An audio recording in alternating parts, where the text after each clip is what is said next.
जो व्यक्ति 14 साल से पढ़ा रहा है, 2000 रुपये में जो पढ़ा रहा है, तो कहीं ना कहीं उसके अंदर का शिक्षक जिंदा है।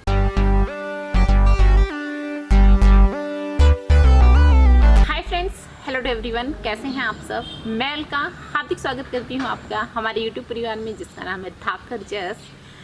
इंटरव्यू की सीरीज़ में आज मेरे साथ में है श्री अजीत कुमार सिंघल सर। जैसा कि आप सब पहले जानते हैं, सर की वीडियो आपने देखी थी, तो आपने बहुत सारे प्यार दिया सर की वीडियो को, उसके लिए थैंक यू वेरी मच। तो आज हम सर से पूछने वाले हैं सर का इंटरव्यू एक्सपीरियंस।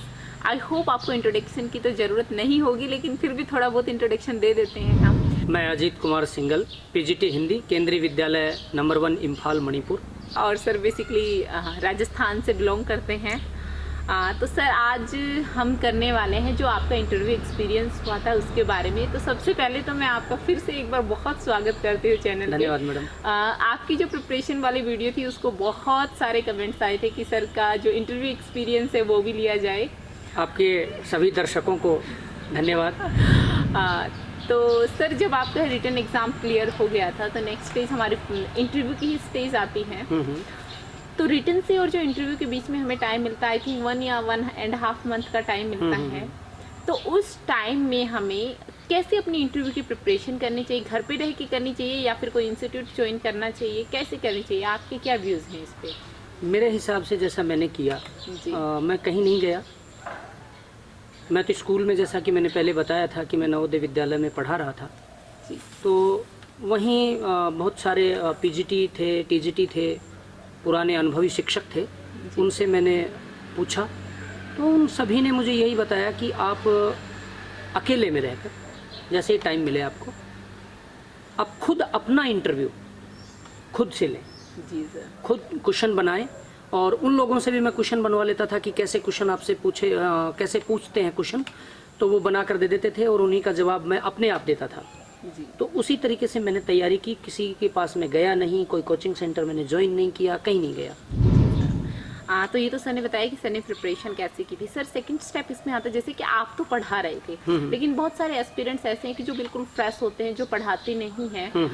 तो ठीक है, वो प्रिपरेशन तो कर लेंगे, लेकिन एक जो डेमोन्स्ट्रेशन वाला पार्ट आता है, हमारा जो क्लासरूम टीचिंग आती है बोर्ड पे, उस झिझक होगी उसमें। हाँ, उसको कैसे हैंडल करे? वो देखिए, पहली बात ये है कि जो व्यक्ति बीएड किया हुआ है, जी, तो अब तो 2 साल का हो गया, पहले तो 1 साल का था, तो 2 साल में इतना तो जान ही जाता है व्यक्ति, ऐसी तो कोई झिझक नहीं होती। फिर भी नया व्यक्ति अगर इंटरव्यू में जाता है, वहाँ 4-5 लोग बैठे होते हैं, उनको देख करके थोड़ा सा झिझक तो होती है, दिल में एक नर्वस फील करता है व्यक्ति। लेकिन उन्हें अपने मन को काबू में रखना चाहिए, थोड़ा सा अपने आप को मजबूत बनाना चाहिए, और एक जगह हमें अपने लक्ष्य पर ध्यान निर्धारित करना चाहिए कि मुझे पढ़ाना है। मैं जो पढ़ा रहा हूँ वो सही पढ़ा रहा हूँ, और सामने बैठे हुए ये सब बच्चे बैठे हैं 8वीं क्लास के या 10वीं क्लास के। आपको आसानी से अपना क्लास आप डिलीवर कर पाएंगे, हैंडल कर पाएंगे, कोई दिक्कत नहीं होगी। तो ये आपने बता दिया। और सर एक चीज़ और ये आती है कि जैसे कि हम मैथ्स वाले हैं, तो हमने बेसिकली 6 to 10 का हम सिलेबस प्रिपेयर करके जाते हैं पीजीटी के लिए, क्योंकि बीच में से कहीं से भी हमसे कंसेप्ट पूछ लिया जाता है। तो ऐसे ही आपकी पीजीटी हिंदी में हमें कहाँ से प्रिपेयर करके जाना चाहिए कि कंटेंट एरिया में भी वो लोग पूछते हैं कि इस विषय पे इसकी कितनी पकड़ है? बिल्कुल बिल्कुल बिल्कुल।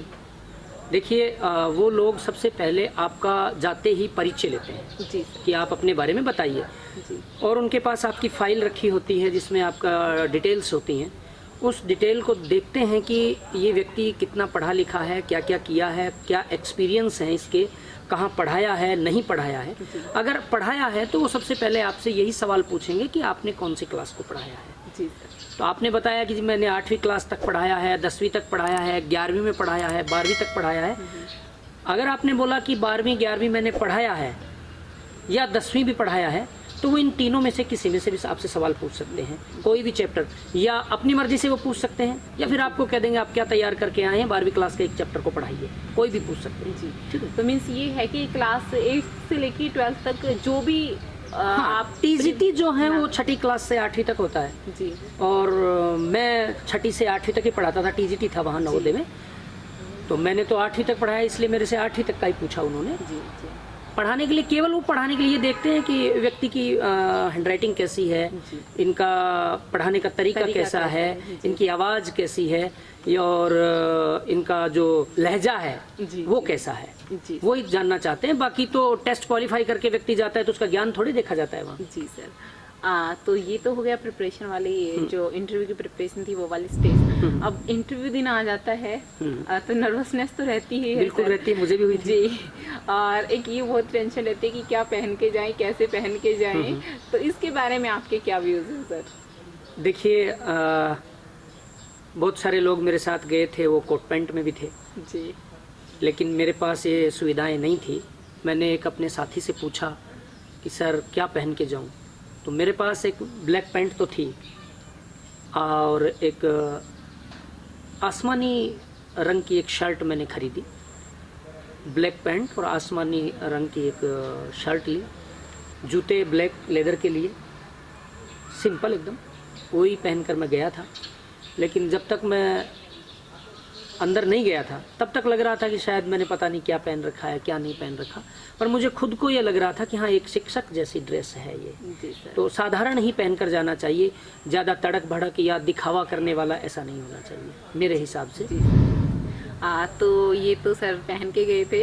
अब उसके बाद में सर जब आप रूम के अंदर चले जाते हैं तब क्या होता है वो बताइए। हाँ, उस समय सच्चाई यही है, मैं जो ही अंदर गया तो मैंने सभी को नमस्कार किया, प्रणाम किया।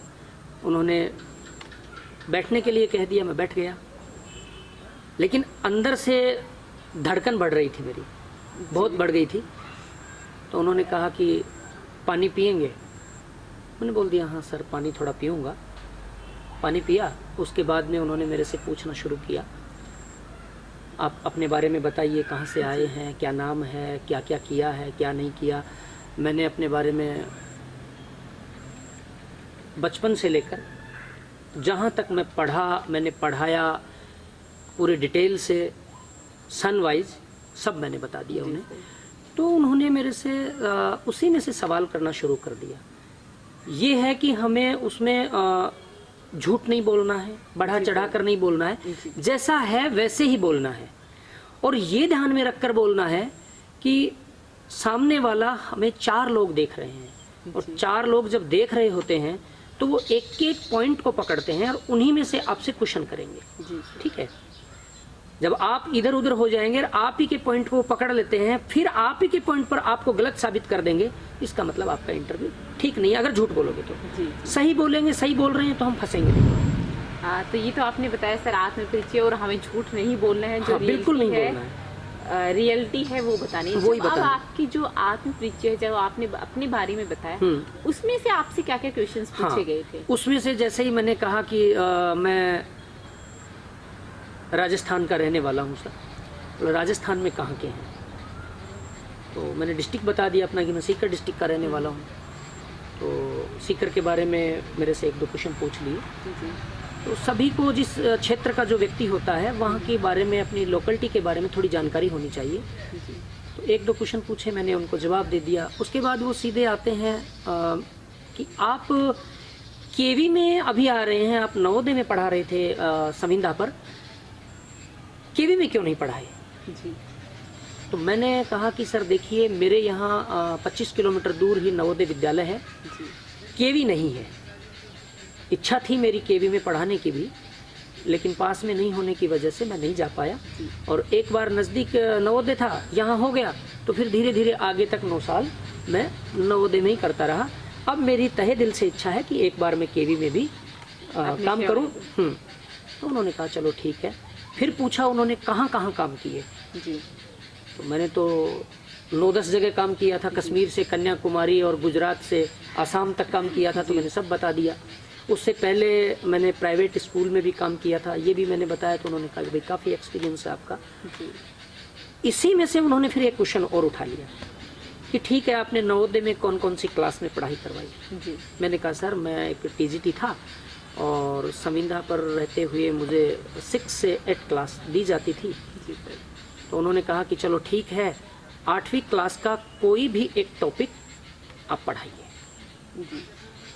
ये अच्छी बात थी कि उन्होंने मेरे ऊपर ही छोड़ दिया कि आप पढ़ाइए। जी जी। तो मैंने व्याकरण का संधि से संबंधित एक टॉपिक उठा लिया, संधि उठाया, पढ़ाना शुरू किया। 1 ही मिनट हुई थी कि उन्होंने बोर्ड हैंडराइटिंग वगैरह देखी, आवाज़ सुनी, मुझे तुरंत बुला लिया। जी तुरंत बुलाने के बाद उन्होंने कहा कि आपको नहीं लगता कि आपने गलती की है?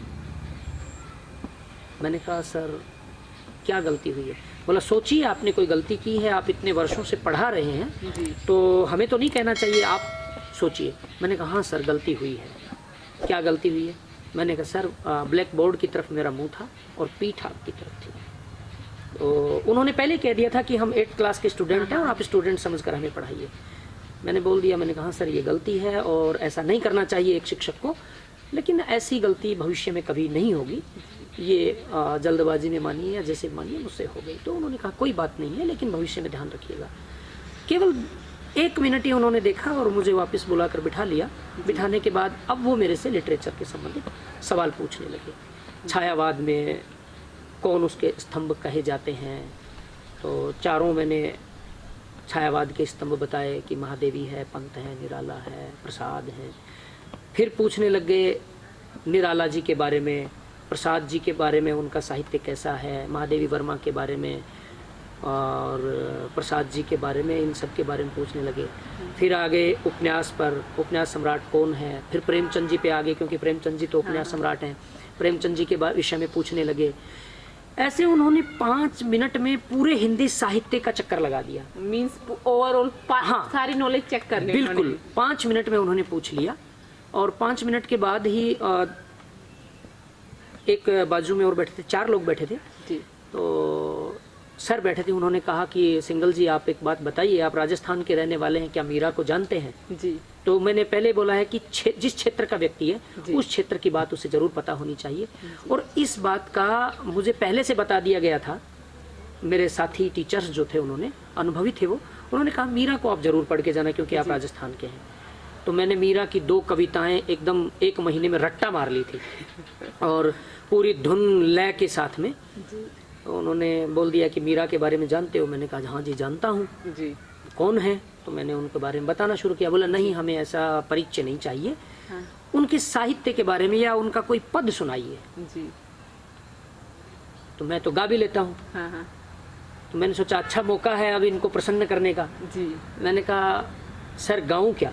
हाँ। तो उन्होंने कहा हाँ गा दीजिए, लेकिन साथ में मैडम बैठी थी। हाँ। उन्होंने कहा नहीं आप ऐसे ही गाइए। हाँ। मैं बोला मैडम सर कह रहे हैं गाना है, आप कह रहे हैं नहीं गाना है। हाँ। लेकिन मैं उनके साथ मुस्कुरा के बात कर रहा था, ऐसे नहीं कि ऐसा लगे कि ये बहुत टेंशन में बैठा जी, है जी। या इसे डर लग रहा है, घबरा रहा है, नहीं। और वो भी मेरे साथ एकदम फ्रेंडली बात कर रहे थे। तब दोनों ने फिर आपस में समझौता किया कि ठीक है आप गा दीजिए। जी। तो मैंने कहा कि सर देखिए मैं बैठ कर नहीं गा सकता, मैं खड़े होकर गाऊंगा और मेरा जो स्पीकर है ये थोड़ा हाई है, कोई प्रॉब्लम तो नहीं है? बोला नहीं आप खुल कर गाइए। हाँ हाँ। तो मैंने 5 मिनट तक गाया।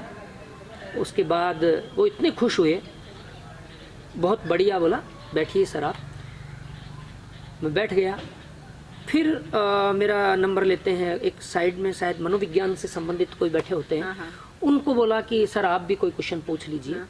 तो उनका यही जवाब था कि देखिए इतने सालों से जो व्यक्ति, हालांकि मैं 2004 में जब ग्रेजुएशन किया था जी। उस समय से मैं प्राइवेट स्कूल से पढ़ा रहा हूँ। जी जी। प्राइवेट स्कूल में पढ़ाना शुरू किया 2004 से लेकर 2018 तक मैंने कंटिन्यूस पढ़ाया है। जी सर। 900 रुपये में नौकरी स्टार्ट किया और नवोदय में आ गया।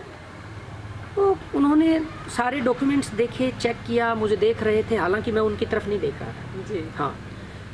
तो जब उन्होंने मुझे ये बोला कि नहीं सिंगल जी ऐसा है, आपसे क्या क्वेश्चन पूछे जाएं, जब जो व्यक्ति 14 साल से पढ़ा रहा है, 2000 रुपये में जो पढ़ा रहा है, तो कहीं ना कहीं उसके अंदर का शिक्षक जिंदा है। जी सर। मैं इनसे कोई सवाल नहीं पूछूंगा, आप जा सकते हैं।